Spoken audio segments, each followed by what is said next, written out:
നമസ്കാരം. ഈ kinetic Honda എന്ന് പറഞ്ഞിട്ടുള്ള ഒരു 2 സ്ട്രോക്ക് പെട്രോൾ സ്കൂട്ടറിനെ കുറിച്ചിട്ട് നമ്മളിൽ പലർക്കും അറിയാവുന്ന കാര്യമാണ് അല്ലേ? പക്ഷേ ഈ സ്കൂട്ടറിനെ കുറിച്ചിട്ട് ഇപ്പോഴത്തെ തലമുറയ്ക്ക് അറിയാൻ സാധ്യത കുറവാണ്. കാരണം ഈ വണ്ടി ആദ്യമായി ഇന്ത്യയിൽ ലോഞ്ച് ചെയ്യുന്നത് 1984-ലാണ്.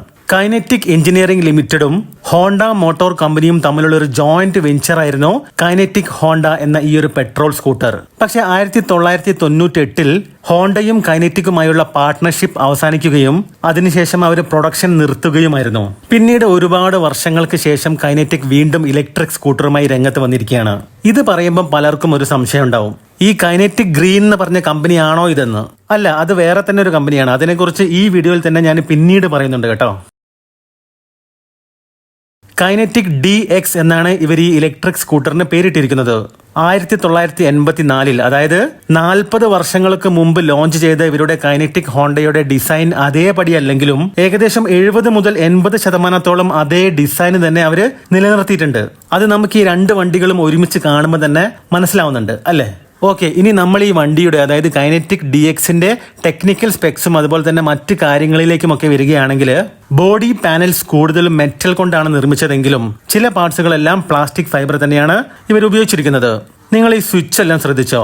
ഒരുപാട് ബട്ടൺസ് ആണ് കൊടുത്തിരിക്കുന്നത്, ചെറിയൊരു കീപാഡ് പോലെ. നമ്മൾ വണ്ടി ഓടിക്കുന്ന സമയത്തൊക്കെ ഈ ബട്ടൺസ് ഉപയോഗിക്കാൻ സത്യം പറയുകയാണെങ്കിൽ ഭയങ്കര ബുദ്ധിമുട്ടായിരിക്കും. നല്ല രീതിയിൽ കൺഫ്യൂഷൻ ഉണ്ടാവാനുള്ള സാധ്യതയുണ്ട്. പക്ഷേ നമ്മളിത് ഉപയോഗിച്ച് ശീലമായാൽ ഒരു പരിധിവരെ വണ്ടി ഓടിക്കുന്ന സമയത്ത് താഴോട്ട് നോക്കാതെ തന്നെ ഈ സ്വിച്ചസ് നമുക്ക് ഓപ്പറേറ്റ് ചെയ്യാൻ സാധിക്കുമെന്ന് തന്നെയാണ് വിശ്വസിക്കുന്നത്. പിന്നെ ഈ വണ്ടിക്ക് ഫിസിക്കൽ കീ ഇല്ല, പകരം ഫിസിക്കൽ നോട്ട് പാഡ് ആണ് കൊടുത്തിരിക്കുന്നത്. നിങ്ങളിവിടെ കണ്ടില്ലേ, ഡിസ്പ്ലേക്ക് താഴെ ഇതുപോലെ നമ്പറോട് കൂടിയുള്ള ബട്ടൺസ് ആണ് കൊടുത്തിരിക്കുന്നത്. വണ്ടി സ്റ്റാർട്ട് ചെയ്യാൻ 4 ഡിജിറ്റുള്ള സെക്യൂരിറ്റി കോഡ് ഉണ്ടാവും. പക്ഷെ ഇതിലൊരു ചെറിയ പ്രശ്നം കാണുന്നുണ്ട്. അതായത് സ്ഥിരമായിട്ട് നമ്മൾ 4 നമ്പർ പ്രസ് ചെയ്യുമ്പം ആ 4 നമ്പറും കാലക്രമേണ ഫെയ്ഡ് ആവാനുള്ള സാധ്യതയുണ്ട്. അതൊരു പക്ഷേ മറ്റുള്ളവർക്ക് സെക്യൂരിറ്റി കോഡ് ഗെസ് ചെയ്യാനുള്ള ഒരു അവസരമായിരിക്കും, ശരിയല്ലേ? പക്ഷെ നമ്മൾ 10 തവണയോളം 4 ഡിജിറ്റ് സെക്യൂരിറ്റി കോഡ് തെറ്റായിട്ട് എൻ്റർ ചെയ്താൽ ഓട്ടോമാറ്റിക്കലി സിസ്റ്റം ലോക്ക് ആവുകയും പിന്നീട് നമ്മൾ മാനുവലി ഇവരുടെ ആപ്പ് വഴി സെക്യൂരിറ്റി കോഡ് റീസെറ്റ് ചെയ്യുകയും വേണം. മൊത്തത്തിൽ ഒരു കോംപ്ലിക്കേഷൻ ഉള്ളത് പോലെയാണ് സത്യം പറയുകയാണെങ്കിൽ എനിക്ക് തോന്നുന്നത് കേട്ടോ. ഇതിനെക്കുറിച്ചിട്ട് നിങ്ങളുടെ അഭിപ്രായം എന്താണ്? ഇതിനെല്ലാം പകരം സാധാരണ ഒരു കീ കൊടുത്താൽ മതിയായിരുന്നു, ഒരു ഫിസിക്കൽ കീ. അങ്ങനെയാണെങ്കിൽ ഒരു തലവേദനയും ഉണ്ടാവില്ലായിരുന്നു. 37 ലിറ്ററിന്റെ വലിയൊരു അണ്ടർ സീറ്റ് സ്റ്റോറേജ് ആണ് ഇവർ ഈ വണ്ടിയിൽ കൊടുത്തിരിക്കുന്നത്. ഇതിലൊരു USB ചാർജറും മൊബൈൽ വെക്കാൻ മാത്രമായി ഒരു ഡെഡിക്കേറ്റഡ് മൊബൈൽ സ്ലോട്ടും കൊടുത്തിട്ടുണ്ട്. അതേപോലെ തന്നെ വണ്ടിയുടെ മുന്നിൽ ഇടത് ഭാഗത്തായിട്ട് ഓൺബോർഡ് ചാർജറും കൊടുത്തിട്ടുണ്ട്.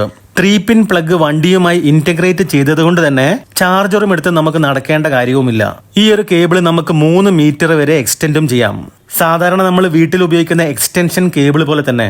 അതെന്തായാലും വളരെ ഉപകാരപ്പെടുന്ന ഒരു ഫീച്ചർ ആയിട്ടാണ് എനിക്ക് തോന്നിയത്. ഈ പറഞ്ഞ ഫീച്ചർ ഇവരുടെ DX+ എന്ന വേരിയന്റിലാണ് കൊടുത്തിരിക്കുന്നത് കേട്ടോ. DXന് ഓഫ് ബോർഡ് ചാർജറാണ്. ഈ DXും DX+ഉം തമ്മിൽ ഒരുപാട് വ്യത്യാസമൊന്നുമില്ല, അതിനെപ്പറ്റി ഞാൻ ലാസ്റ്റ് പറയുന്നുണ്ട്. അതേപോലെ ഹാൻഡിലിന്റെ ഇടത് ഭാഗത്ത് ചെറിയൊരു ലിവർ കൊടുത്തിട്ടുണ്ട്. അത് നമ്മൾ വിരൽ കൊണ്ട് ചെറുതായിട്ടൊന്ന് പ്രസ് ചെയ്ത് കഴിഞ്ഞാൽ പില്യൻ ഫുഡ് പെഗ് ഇതുപോലെ ഓപ്പൺ ആയിട്ട് വരും. പക്ഷേ ക്ലോസ് ചെയ്യണമെങ്കിൽ അത് നമ്മൾ മാനുവലി ചെയ്യണമെന്ന് മാത്രം. ഇനി നമ്മൾ ഈ വണ്ടിയുടെ പവറിന്റെയും പെർഫോമൻസിന്റെയും ഒക്കെ കാര്യത്തിലേക്ക് വരികയാണെങ്കിൽ 4.78 കിലോവാട്ട് പീക്ക് പവർ നൽകാൻ സാധിക്കുന്ന BLDC ഹബ് മോട്ടറാണ് ഇതിൽ ഉപയോഗിച്ചിരിക്കുന്നത്. 80 km/h ആണ് top speed. Range, power, turbo എന്നീ 3 റൈഡിംഗ് മോഡുകളും റിവേഴ്സ് മോഡുമാണ് കൊടുത്തിരിക്കുന്നത്. 2.6 kWh ലിഥിയം ഫെറോഫോസ്ഫേറ്റ് ബാറ്ററിയാണ് കൈനറ്റിക് DXൽ ഉപയോഗിച്ചിരിക്കുന്നത്. 117 km ആണ് കമ്പനി ക്ലെയിം ചെയ്യുന്ന IDC റേഞ്ച്. നമ്മുടെ ഇത്രയും കാലത്തെ കസ്റ്റമർ റിവ്യൂ അനുഭവത്തിൽ നിന്നും റേഞ്ചിന്റെ കാര്യത്തിൽ നമ്മൾ മനസ്സിലാക്കിയ ഒരു കാര്യമുണ്ട്. അതായത് കമ്പനി പറയുന്ന IDC റേഞ്ചിൽ നിന്നും ഒരു 25 മുതൽ 30% കുറച്ചാൽ എത്രയാണോ കിട്ടുന്നത് ഏകദേശം അത്രയാണ് നമുക്ക് ട്രൂ റേഞ്ച് ലഭിക്കുന്നത്. അങ്ങനെ നോക്കുന്ന സമയത്ത് നമുക്ക് ഈ വണ്ടിയിൽ ലഭിക്കുന്നത് 85 മുതൽ 90 കിലോമീറ്റർ വരെ റേഞ്ച് ആയിരിക്കും ഒരു ഫുൾ ചാർജിൽ. പിന്നെ നമുക്ക് അറിയാവുന്ന കാര്യമാണ്, ഇതെല്ലാം നമ്മുടെ റൈഡിംഗ് സ്റ്റൈൽ പോലെ ഇരിക്കും. ടയറിൽ കൃത്യമായ എയർ പ്രഷർ എല്ലാം നോക്കി ഒരു 40 മുതൽ 50 km/h സ്പീഡിലാണ് നമ്മൾ വണ്ടി ഓടിക്കുന്നതെങ്കിൽ, അതായത് ഒരാൾ വെച്ചിട്ട് അതേപോലെ വലിയ കയറ്റങ്ങളൊന്നും ഇല്ലെങ്കിൽ തീർച്ചയായിട്ടും നമുക്ക് കമ്പനി പറയുന്ന IDC റേഞ്ച് തന്നെ ലഭിക്കും, അല്ലെങ്കിൽ അതിൽ കൂടുതലും ലഭിക്കാനുള്ള സാധ്യതയുണ്ട്. പല വണ്ടികളിലും അങ്ങനെ ലഭിക്കുന്നവരെ എനിക്കറിയാം, ഒരുപാട് പേരുണ്ട്, എനിക്കും ലഭിക്കാറുണ്ട്. ഈ വണ്ടിയിലെ ബാറ്ററി 0 മുതൽ 80% ചാർജ് ചെയ്യാൻ ഏകദേശം 3 മണിക്കൂറാണ് വേണ്ടത്. ഫുൾ ചാർജ് ആവാൻ ഏകദേശം 4 മണിക്കൂറും. കമ്പൈൻഡ് ബ്രേക്കിംഗ് സിസ്റ്റമാണ് ഉപയോഗിച്ചിരിക്കുന്നത്. മുന്നിൽ ഡിസ്കും പിറകിൽ ഡ്രം ബ്രേക്കുമാണ് കൊടുത്തിരിക്കുന്നത്.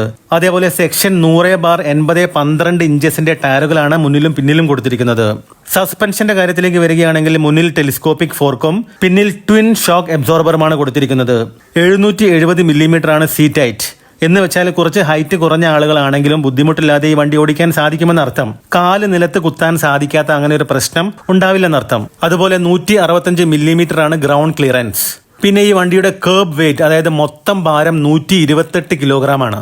ഈ കൈനറ്റിക്കിനെ കുറിച്ച് പറയുന്ന സമയത്ത് ചിലർക്കെങ്കിലും കുറച്ച് സംശയം കാണും. അതായത് നമ്മൾ ഇന്ന് സംസാരിച്ച കൈനറ്റിക് തന്നെയാണോ കൈനറ്റിക് ഗ്രീൻ എന്ന്?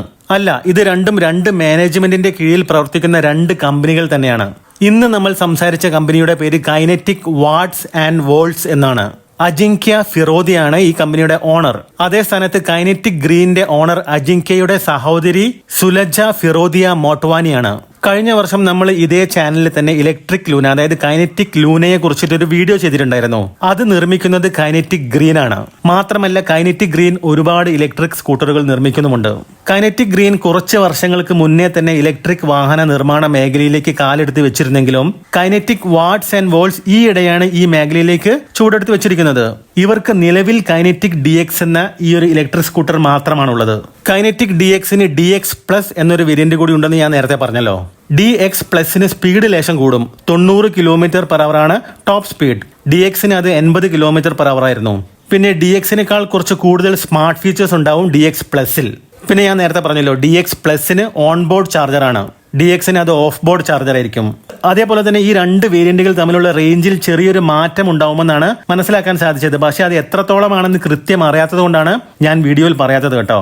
ഇനി നമ്മൾ ഈ വണ്ടിയുടെ വിലയുടെയും വാരണ്ടിയുടെയും കാര്യത്തിലേക്ക് വരികയാണെങ്കിൽ കൈനറ്റിക് DXന്റെ കമ്പനി പുറത്തുവിട്ട എക്സ്ഷോറൂം വില 1,11,000 രൂപയും DX പ്ലസിന്റെ എക്സ്ഷോറൂം വില 1,17,000 രൂപയുമാണ്. ഇതിനു പുറമെ ടാക്സും ഇൻഷുറൻസും രജിസ്ട്രേഷനും എല്ലാം കൂടി നമ്മളൊരു 18,000 രൂപയ്ക്ക് അടുത്ത് കൂടുതൽ കാണേണ്ടിയും വരും. 3 വർഷം അല്ലെങ്കിൽ 30,000 കിലോമീറ്ററാണ് കമ്പനി ഈ വണ്ടിക്ക് വാരണ്ടി നൽകുന്നത്. ഇത് സ്റ്റാൻഡേർഡ് വാരണ്ടിയാണ്. കൂടുതൽ കാശ് നൽകി 9 വർഷം അല്ലെങ്കിൽ 1,00,000 കിലോമീറ്റർ വരെ നമുക്ക് വാരണ്ടി എക്സ്റ്റെൻഡ് ചെയ്യാനുള്ള ഓപ്ഷനുമുണ്ട്. നിലവിൽ ബജാജും TVSും ഹീറോ മോട്ടോകോർപ്പും എല്ലാം വില കുറഞ്ഞ ഇലക്ട്രിക് സ്കൂട്ടറുകൾ 100 കിലോമീറ്ററിന് മുകളിൽ റേഞ്ചിൽ ഇറക്കുന്ന സമയത്ത് ഒരു സ്റ്റാർട്ടപ്പ് കമ്പനിയായ കൈനറ്റിക്കിന് DX എന്ന അവരുടെ സ്കൂട്ടറിന്റെ നിലവിലെ സ്പെക്സും വിലയും വെച്ച് ഇന്ത്യൻ മാർക്കറ്റിൽ എത്രത്തോളം പിടിച്ചു നിൽക്കാൻ സാധിക്കുമെന്നുള്ളത് നമ്മൾ കണ്ടറിയേണ്ട കാര്യം തന്നെയാണ്. കേരളത്തിലേക്ക് എപ്പോഴായിരിക്കും ഇവരുടെ വരവെന്നറിയില്ല, പക്ഷെ എന്തായാലും വരും എന്നാണ് അറിയാൻ സാധിച്ചത്. അപ്പോൾ അടുത്തൊരു വീഡിയോ ആയിട്ട് കാണാം.